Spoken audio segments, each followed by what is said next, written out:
Right. They don't put a lot of effort into, learning that marketing, to, even understand there's more to it just into the music, you know what I mean? Yeah. I think that's probably why, they always account on the internet or the numbers or things like that. They don't know the actual more than just numbers. It's, you know what I mean? They don't know that. So that's probably why most of these artists they're really actually falling off. Yeah, just Business look how side. many people complained about just YouTube. YouTube removes subscribers, they'll remove views, and those views are plays. You know what I'm saying? So that's somebody fucking with the little money that you are getting. So why are you trusting these platforms? You know what I'm saying, to make money? Right. And then you're not getting a whole dollar amount for your music. It shouldn't take that many plays just to get $1. Like, why do artists keep putting out music, throwing it on Spotify and YouTube when you know these platforms are not being truthful about how many views and shit you get? Right.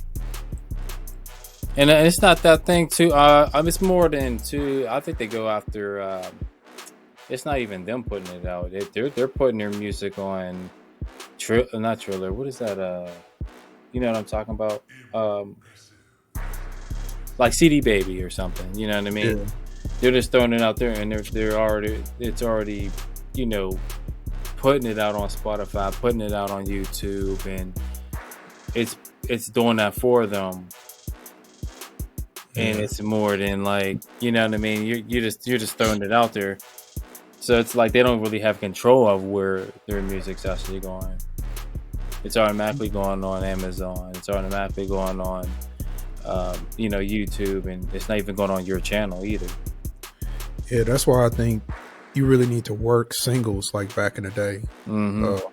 Because it was like this song, like I was saying, the Coil Ray song. This is a good song for so much shit. It's a club song. It's a TV song. I don't want to play the whole thing, but That's Coil Ray. Dang. yeah. So it's like the numbers don't match. I think they said she only sold 10,000 when it dropped. So how can you have a big song like that can go into the club, radio, it can be in movies, but you only sell 10,000 copies? Is because nobody knows about it. Right. Because it'll show. Yeah. It might show, like, say that song dropped on that Piff. It might show 80,000 plays or 80,000 views in that first day.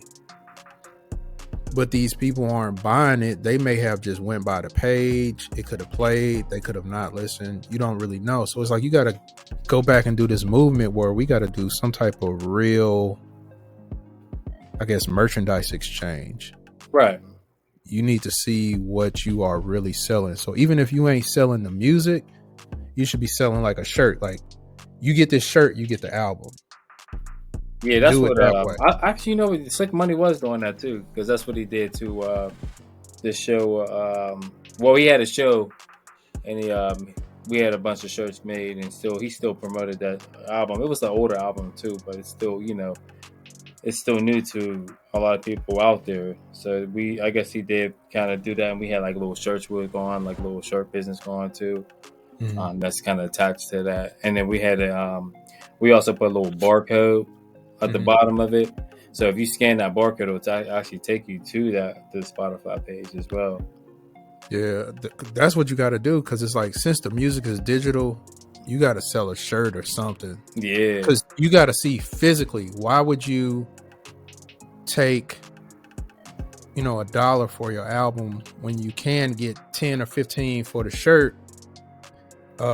If it costs you $5 to make the shirt, you still make a profit. You know what I'm saying? So now you know physically how many albums you sold. You can physically say, I've sold 10,000 shirts, so I know I sold 10,000 albums. Yeah. Versus this 1,000 plays equal one album. Nah, fuck all that.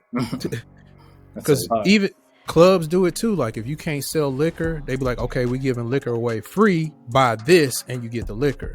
People done that with weed too. Like certain weed shops that have promotions, they be like, oh, we can't sell the weed, so if you purchase this, you get 3.5 free with your other purchase. So it's the same thing with music. With the purchase of this shirt, you get the album. That way, the artist and everybody knows physically how much you're selling. Yeah, which makes a lot of sense. Like you keep it up because that keeps track of everything too. That keeps track of everything. Because now that gives you bargaining power versus, yeah, my song got 1 million views on YouTube, but I only made $1,000. You know, it don't add up. So it's like if people say, oh man, you sold 10,000 shirts, which was 10,000 units, you actually sold 2 different products, music and a shirt.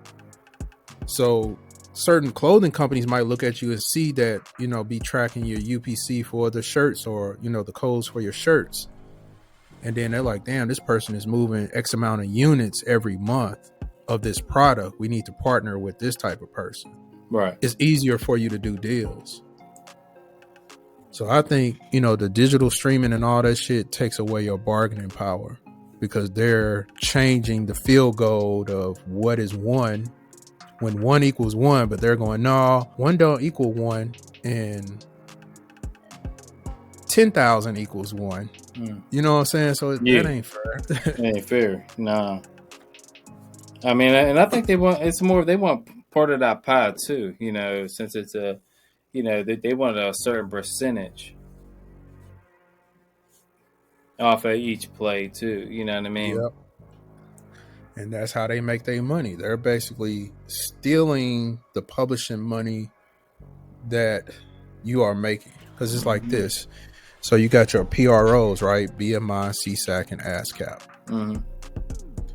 So these companies collect money every day from clubs, stadiums.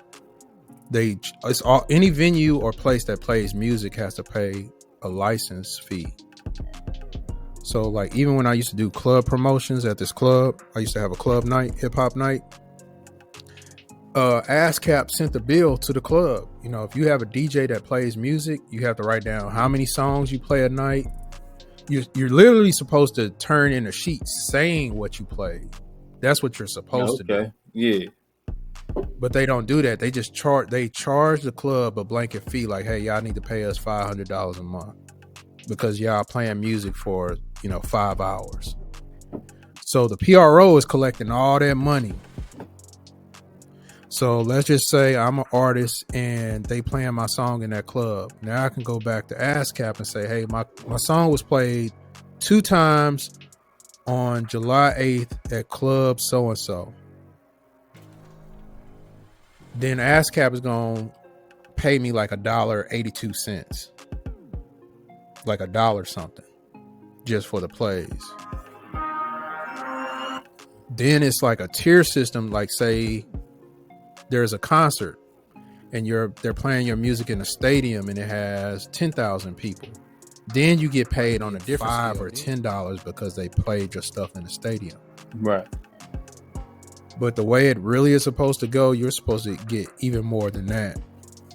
So they don't even pay out everybody because everybody doesn't report their music. What artist you know reports their music where it got played? Shoot. You know, not a lot. You gotta really know that. Yeah. Yeah, you really gotta know that.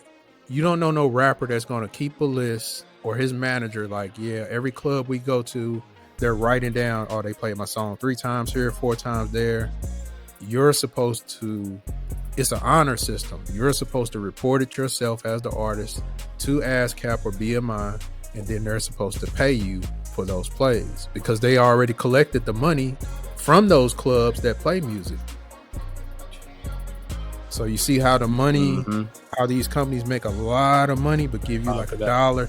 That's all they change. Yeah, because they that company and shoot, they know that stuff. So, and man, you got to really catch on and know that too, real quick.